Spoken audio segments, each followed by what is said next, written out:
Bueno, estábamos charlando mientras veníamos de la pausa con Ricardo Argenti, que es el presidente de la Sociedad Rural de Santa Fe. Hay reformas tributarias, se mira mucho a la provincia, se insiste con que ingresos brutos es un impuesto distorsivo que deja fuera de mercado a las producciones. Para las provincias es un ingreso importante. Está el tema laboral. ¿Cómo le va, Ricardo? Buenas noches. ¿Qué tal? Buenas noches. Bueno, de lo que se sabe, ¿qué visión tiene la sociedad rural? Mira, sí, el tema tributario es un tema que verdaderamente genera un interrogante. Como bien dijiste, de lo que se sabe, porque es poco todavía lo que sabemos. La incidencia de ingresos brutos para algunos sectores es importante. Vos sabés que para el sector primario de la economía, fundamentalmente casi todo nuestro sector está exento de ese impuesto, pero el impacto puede venir por el lado que algunos de las consecuencias de la disminución de ingresos brutos puede significar un incremento de revaluaciones y de impuesto inmobiliario. Es lo que está haciendo la provincia de Buenos Aires, o por lo menos propone hacer. Es decir, claro, sí, está bien, bajamos ingresos brutos, pero aumentamos el impuesto inmobiliario, donde ahí lo tienen clarito y no se escapa nadie. Exacto. Entonces, toda esa cuestión puede tener una incidencia que vamos a tener que mirar con mucha atención. Nosotros venimos con este tema haciendo planteos a través de, en el caso de la provincia, a través de CARFE, de nuestra entidad de segundo grado que representa a todas las sociedades rurales, que tenemos ahí una silla desde la que estamos discutiendo y con la que hemos venido consensuando en alguna medida con el Consejo Económico de la provincia y todo, pero bueno, este es un llamado de atención. Veremos con qué gradualidad y con qué impacto dentro. Claro, porque de además actuales, ¿no? esto se tiene que discutir aquí. Si bien es un acuerdo nacional, sí, estamos hablando de dos tributos netamente provinciales. Sí, señor. Es decir, esto es una discusión que se va a dar acá, independientemente de las recomendaciones. Habrá que ver cuál es la sugerencia de la Nación a la provincia para tratarlo y cómo lo toma la provincia después, ¿no? Porque hay muchas leyes a las que la provincia adhiere y otras a las que no, y bueno, obviamente se tiene que dar el debate en la jurisdicción que corresponde, por lo tanto todavía estamos un poco expectantes con el tema, vamos a ver qué pasa. Después vos me decías panorama general, otro tema que es que puede también ser importante es la adhesión o no de la provincia a la ley de aseguradoras de riesgo de trabajo. ¿Y eso a la actividad agropecuaria? ¿Es incidencia? Uno dice, bueno, hay riesgo de trabajo en donde generalmente se emplea mucho personal y por lo menos desde el preconcepto uno no visualiza que ese sea la realidad del sector agropecuario, o me equivoco. Mira, nosotros tenemos un bajo nivel de empleo, es verdad, nosotros somos generadores de la materia prima que después generan empleo en aquellos que los procesan. Exactamente. Siempre digo yo, nosotros no somos grandes empleadores, pero sí somos generadores de trabajo que genera empleo. Pero de cualquier manera existe alguna reticencia en invertir, en expandirse, en tomar gente, sobre todo en el famoso procesamiento en el lugar de la materia prima, es decir, agregarle valor a la materia prima implica tomar gente, implica inversiones, implica obviamente generar fuentes de trabajo. Cuando vos estás en un escenario en el que cada empleado que tomás es un riesgo de indemnización incierto, la reticencia a invertir y a expandirnos es grande. Ahora, para el televidente que nos está viendo, si hay una empresa que contrata una aseguradora de riesgos de trabajo, uno diría, ¿por qué tiene que preocuparse el empleador? Porque deslinda su responsabilidad en la aseguradora de riesgos de trabajo. ¿Por qué hay tanta insistencia para que esto cambie? Porque la aseguradora de riesgo de trabajo, a su vez, no te garantiza que el empleado opte por el juicio común, por la justicia ordinaria, con lo cual la indemnización de la aseguradora no es suficiente y el responsable de ese juicio solidariamente. Directamente va solidariamente y recae en la economía de la pyme. Es el problema, el mismo ¿Pero problema. siempre pasa así? No siempre, pero es conflictivo el tema. Existe también una fuerte incidencia en este componente de abogados que se ocupan de hacer estos juicios, y que en definitiva también terminan a veces los beneficiarios de esas indemnizaciones no son tanto los supuestos perjudicados, que son los trabajadores. O sea, usted tiene la misma visión presidencial de que hay una especie de mafia de jueces, abogados. Mirá, yo no sé si la mafia llegará a estar en los jueces, pero que hay un desbande, que hay un abuso en cálculos de intereses, en cálculos indemnizatorios. O sea, no es posible las indemnizaciones que estamos viendo que se reclaman. ¿Y eso qué pasa? Eso retrae, eso asusta al inversor. O sea, en definitiva, atenta en contra de la generación de empleo, y por ende el trabajador es el más perjudicado, ¿no? O por lo menos el nuevo empleo es el más perjudicado. Recién estábamos hablando de la cuestión tributaria, de la cuestión laboral. ¿Es solamente la ART? Después hay otras cuestiones que ya van poniendo luces de alerta, cuando no, generando rechazos por el borrador que está circulando en materia laboral. La vez pasada, inclusive en este espacio, charlamos de la necesidad de que hubiera un mercado interno importante, y eso iba de la mano del empleo. Sí. Estas condiciones llevan a empoderar a los trabajadores, a que tengan más ingresos, a que puedan consumir más para darle vigor a ese mercado interno.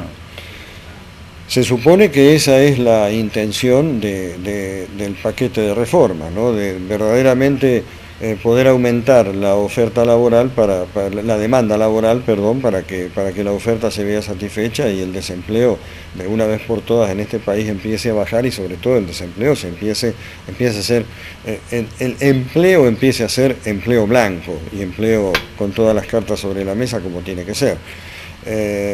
Ahora, repito, no sería la primera vez que un decreto reglamentario modifica el espíritu de una ley. Esperemos que así no sea, porque ahora viene toda la discusión. Obviamente en los sectores ya hay gremios que han dicho esto no lo vamos a permitir, esto no, esto tampoco. Es decir, puede haber ahí algún inconveniente de ese tipo, ¿no? Puede haber llamando por teléfono, se ve que está diciendo algo que no conviene. No, es una alarma. Y bueno, se ha producido concomitante. Sí, perdón. Sí, no, vos me preguntabas, la expectativa es esa. Ahora, todos vamos a tener que ceder un poco. ¿Y qué cede el sector? ¿Qué sector? El sector agropecuario. El sector primario. Más que el agropecuario, te diría el sector empresario. Tiene que estar dispuesto a un blanqueo de personal que sea de poner las cartas sobre la mesa y de que se termine el empleo. Porque, basura, a ver, si uno lo mira, Ricardo, viene alguien, ¿no? Así, de Marte, y entiende la letra y de qué hablamos. Esto está bien. Se promueve el empleo, Lo que pasa es que hay una historia, y esa historia no nos ayuda. Claro, por eso el que viene de Marte lo mira y dice, pero esto está bárbaro, no sé por qué se pelean. ¿Es posible revertir esa historia? ¿Es posible empezar a andar el camino de lo que es la corrección, encontrar consensos, generar confianza mutua entre las partes, no solamente por parte que sea el Estado el que siempre esté contemporizando, mediando, tratando de acercar a las partes, y que el sector del trabajo y el sector empresario establezcan reglas claras, pero claras en serio? Yo creo que sí. ¿Sí? Yo creo que es probablemente no sea tan rápido, pero... Digo, la experiencia de los 90 todavía suena acá, ¿no? Suena. Y si hay algo que pueden decir los trabajadores, es que esas reformas laborales que le prometían más empleo, entrada y salida fácil del mercado laboral, por el contrario, fue todo lo opuesto. Sí, pero yo creo que se puede dar un marco de entendimiento, porque al progreso y a la inserción en el mundo uno la puede negar, pero no la puede parar. No, está bien. Entonces, lo que no entre por el razonamiento va a entrar por el espanto. ¿Y acá en qué se espantan, por ejemplo, trabajadores y empresarios como para decir, miren muchachos, nos llevan puesto? Los empresarios porque tienen miedo que el costo laboral les cueste la empresa, el costo de indemnizaciones, el costo de empleo, el costo de crecer les cueste la empresa. Y los trabajadores temen la pérdida de sus derechos y la vuelta a los 90. En la medida que se pierde ese miedo, porque claro, ese miedo se tiene que perder con determinadas garantías y con determinadas cuando se empiecen a ver resultados, cuando se empiece a ver que la gente toma más gente, que qué sé yo, hay muchas empresas que tienen excelentes relaciones con sus buenos empleados. Ese es el asunto. ¿Y por qué no se generalizan? ¿O por qué aparecen en los medios los que son malos y no los que son buenos? Y porque normalmente hacen más ruido los que más ganas tienen de hacer ruido, no los que tienen tantas ganas de trabajar. Tanto empresarios como trabajadores, no me refiero solamente a los trabajadores, también a los empresarios. Se hace mucho hincapié en el tema del costo del trabajo y en el día de hoy se conoció que el Banco Central otra vez tiró para arriba las tasas. ¿Cuánto es el impacto de un sector que para las inversiones es importante, como es el sistema financiero, las tasas de interés que se están pagando? ¿Eso también hay que modificarlo o no? En nuestro sector son impagables, sencillamente. En nuestro sector hoy... ¿Y cómo se financia? El crédito hipotecario, y nos autofinanciamos como podemos o no crecemos, fundamentalmente. O hay algún financiamiento a través de los propios compradores, vendedores de productos, vendedores de insumos. Las cooperativas nos están, por ejemplo, financiando insumos a cosecha.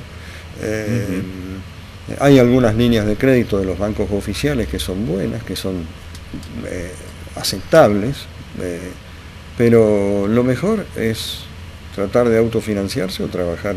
Pero es imposible, es decir, en un mundo desarrollado un autofinanciamiento para cualquier inversión es imposible. Es imposible para crecer. Es imposible para crecer. No se puede crecer sin crédito. No existe el crecimiento sin crédito. Por eso, además, ese es otro de los motivos por los que no crecemos. O sea, el costo laboral no es el único. El costo del financiamiento en Argentina, vos lo sabes, es insólito. O sea, acá viene un americano... Sí, pero no solo es para financiarse, ¿no? Porque uno dice, ¿qué inversión va a dar un 30% anual en pesos? Pues claro, ninguna. Ese es el problema. Ese es el problema. O sea, quien racionalmente hace un cálculo económico en la Argentina en este momento invierte en Levax y no invierte en su empresa. Y eso es trágico, eso es tremendo, porque nos está llevando una generación a especular en lugar de trabajar. Le pongan el impuesto que le pongan a la renta financiera, va a seguir siendo así, porque las inversiones son de mucho riesgo en la Argentina. Entonces ese es el problema. Hay que tener muchas ganas de invertir o hay que tener necesidad de invertir, porque a veces también invertís por necesidad, ¿no? Si tenés maquinaria obsoleta que ya no te sirve más, por ejemplo, para trabajar la tierra tenés que invertir, y hoy cualquier equipamiento te cuesta una fortuna. Pero bueno, en ese caso también se accede a veces a inversiones de las propias empresas vendedoras de esos productos, como lo mismo que pasa con los insumos, y uno va accediendo, pero normalmente uno no tiene un panorama de inversiones de crédito. Hoy me llegaron unas ofertas de bancos con los que trabajo, tipo Cyber Monday, ¿viste? Cosas por el estilo. No la puede rechazar. A tasas que no puedo rechazar, porque si la rechazo soy tonto, a tasas del 29%. A mí no me renta, a mí no me da el 29% mi campo para poder incorporar un costo de ese tipo. Ese es el problema. Y si quiero invertir en algo que tiene un lento retorno, si yo quisiera hacer un planteo ganadero con una tasa del 29%, me fundo. Claro. Del 20% tampoco me sirve. Entonces son cuestiones que son las que están frenando la inversión, sin lugar a dudas. Ahí recién estaba transitando sobre un camino que en lo personal creo que todavía necesitamos transitar como para generar esa confianza, ¿no? Hay propensión de los empresarios a mostrar sus números. Es decir, un negocio ganadero a un 20% anual, yo me fundo. Bueno, yo tengo que confiar en lo que me dice. O usted está dispuesto a abrirme los números y decir, miren, esto es así. Uno ve que en esto de la relación trabajo-empresa, advierte que los argentinos son poco propensos No así las que cotizan en bolsa, que por obligación claro, lo tienen que hacer, ¿no? claro, Pero claro. cuando se los convoca en épocas difíciles a los trabajadores, la estamos pasando mal, que por allí se puede ver. Sí, algunos lo pueden ver, nuestros ¿no? números son bastante simples y los tenemos. Ojo, el problema es que son variables, pero son variables por una cuestión que cada uno tiene sus costos en función de si tiene equipamiento propio, si no lo tiene. Nosotros podemos tercerizar muchos trabajos, la tercerización tiene un costo mayor, pero un dolor de cabeza menos. Obviamente dependemos siempre del factor clima, con lo cual si te ayuda. Acá hemos pasado de extremas sequías a extremas inundaciones que nos han hecho daño las dos, pero si vos te manejás en un régimen de lluvias razonable y tenés una utilidad más o menos estandarizada, no hay ningún inconveniente. Nuestros costos son bastante, por ejemplo, los costos en agricultura. Nosotros tenemos un costo en quintales por hectárea de cada cultivo que es muy poco variable en función sobre todo de aplicaciones de herbicidas o pesticidas que podés tener que hacer para salvar un cultivo, dependiendo del clima y de los problemas que podés tener. Pero bueno, cuando hay una sequía espantosa y estás por debajo del límite, debajo del rendimiento de indiferencia, vas para atrás, y cuando hay una buena cosecha, porque hay una buena lluvia, te salvás, y cuando se te inunda todo no sabés a dónde recurrir para poder sembrar el año que viene. Aprovecho esta ocasión porque hoy tuvo lugar en la Corte Suprema de Justicia, si bien no es una región que abarca la sociedad rural de Santa Fe, pero estuvo discutiéndose el tema de la Picasa, ¿no? A propósito de... Y una de las frases que más se escuchó es decir, cambiar el modelo productivo, cambiar por aquellos cultivos que sean más demandantes de agua, porque con el régimen de lluvia, más el nivel de altura que tienen las napas, obra que se haga va a ser insuficiente para sacar los excesos hídricos. ¿Se analiza en esto del cambio del modelo productivo? Se está insistiendo con el cambio del modelo productivo, sobre todo para hacer doble cultivo, para que todos los campos agrícolas sean más demandantes de agua, porque en la rotación de suelos normalmente, te aclaro, soy contador, no soy ingeniero agrónomo, por lo tanto ahora sí va a sonar el teléfono de algún ingeniero agrónomo, pero hasta donde me han asesorado, en la rotación de cultivos normalmente no se dan todos años de doble cultivo, al menos no era el sistema tradicional. Por ejemplo, yo normalmente hago un año de maíz, un año de soja, otro año de trigo, soja, doble cultivo, y vuelvo a maíz. Hoy ya se está insistiendo en que con apoyo de fertilización y con algún otro elemento que se le agregue a la tierra se puede hacer siempre un doble cultivo, cambiando estos sistemas de rotación para que la tierra siga siendo sustentable, ¿no? Para que la producción siga siendo sustentable. Vos sabés que el capital más grande que tenemos los agropecuarios es la tierra. Se está insistiendo con eso, pero eso no alcanza. También hay que hacer las obras, a las grandes macrocuencas hay que darles de una vez por todas la atención que no se les dio, te diría, en los últimos 20 o 30 años. Porque esas grandes macrocuencas, tal vez el paradigma de esa gran macrocuenca sea la laguna La Picasa, que es una catástrofe directamente, que hay gente que ha perdido su campo, que hoy está 3 metros bajo el agua. Esa debió atenderse hace muchísimo tiempo con los comités interjurisdiccionales, Santa Fe, Córdoba, Buenos Aires, que ahora, 20 años tarde, se están ocupando del tema. Ese es el problema. Gracias, Ricardo, por estar esta noche con nosotros. No, por favor. Gracias. Como siempre, un gusto. Bueno, nosotros establecemos aquí nuestro punto final. Una pausa prolongada hasta el próximo miércoles. Hoy, como verán, no está Ricardo Cerrulla, así que se notó la ausencia. Es el que provoca que los programas no salgan como ustedes esperan. Así que hoy salió bien. Así que si les gustó, los invitamos para el próximo miércoles. Y si no les gustó, le prometemos que el miércoles que viene, si está Ricardo o no, lo vamos a hacer mejor. Hasta el próximo miércoles.